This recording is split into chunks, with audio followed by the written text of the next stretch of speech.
Hello my beautiful residents, Alistair here, and I just got finished rewatching Terror of MechaGodzilla, and I couldn't help but think about how awesome it would be to see an updated version of MechaGodzilla in Legendary's MonsterVerse, maybe created by the humans to combat Godzilla, or potentially other returning monsters. But is this even a possibility?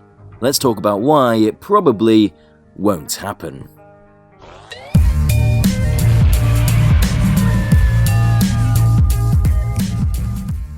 MechaGodzilla was first seen in Toho's 1974 film Godzilla vs. MechaGodzilla, where he was a kaiju-sized robot built by an alien race called Simians, also known as the Black Hole Planet 3 aliens, with the purpose of destroying King Caesar, an ancient guardian monster of Okinawa. There's been a handful of incarnations of this iconic monster with various different origins, such as MechaGodzilla 2, who was created by the United Nations Godzilla Countermeasures Center to defend humanity against the ever-increasing Godzilla attacks.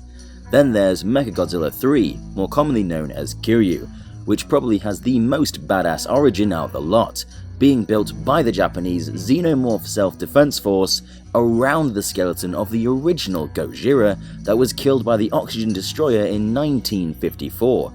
And in the film, Gojira possesses Kiryu's body and with his memories returning, decides to continue his path of destruction right from where he left off in 1954.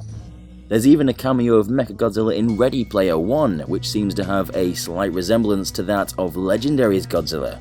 And then there's that thing. So as you can see, MechaGodzilla has loads of different origins, with tons of imaginative ways of bringing the character into the film's timelines. So what are the chances of simply seeing another version of MechaGodzilla except in Legendary's MonsterVerse? Well, let's look at the MonsterVerse thematically. Legendary's created it with the idea of being a more grounded and realistic series. And to quote Gareth Edwards, director of the 2014 Godzilla, "We wanted to make the Dark Knight of Godzilla films." We can see this intention reflected in the tone, cinematography, writing, and presentation. And by realistic, this has meant that certain elements are presented in a digestible manner that reflects things we see in real life, such as Godzilla having more believable proportions like thicker sauropod legs and similar skin to that of an alligator, or the element of weight and gravity taking center stage to give the effect of scale for the kaiju action, something the Showa series lacked for the most part. The military also doesn't appear to have any technology that outclasses what we currently have available, so it's to presume they wouldn't have the ability to build a 355-foot robot that functions at a rate that can go toe-to-toe with the king of the monsters in the same vein as Pacific Rim's kaiju fighting Jaegers. And certain alien elements that may have been present in the Showa series have seemingly been removed.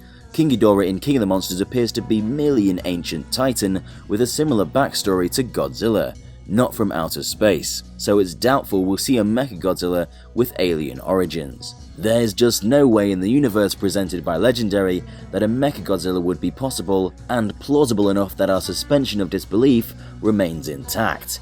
It would be completely contradictory to the reality that we've been presented. Would it be cool? Definitely. Who doesn't want to see something as badass as an updated MechaGodzilla fighting Godzilla on the big screen? But as cool as it would be, it simply wouldn't fit in the MonsterVerse and therefore is unlikely to ever appear. The closest we get to a Godzilla killer in the MonsterVerse would be something where the military in the near future build an ocean-based vessel outfitted with turrets and weapons specifically researched and designed with the goal of wounding Godzilla. But what do you residents think? Is there an origin or method of realistically bringing MechaGodzilla to the MonsterVerse? Or is it a lost cause? I personally think the MonsterVerse benefits from being grounded. For that reason, it stands out as its own thing amongst the dozens of other Godzilla films. It's given us scenes we've only ever dreamed about, and that's because it applies logic and laws that our own realities abide by. If you enjoyed this video, give it a like, and if you subscribe, I will personally give each one of you a hug. I'm Alistair from Dangerville, and we'll see you in the next one.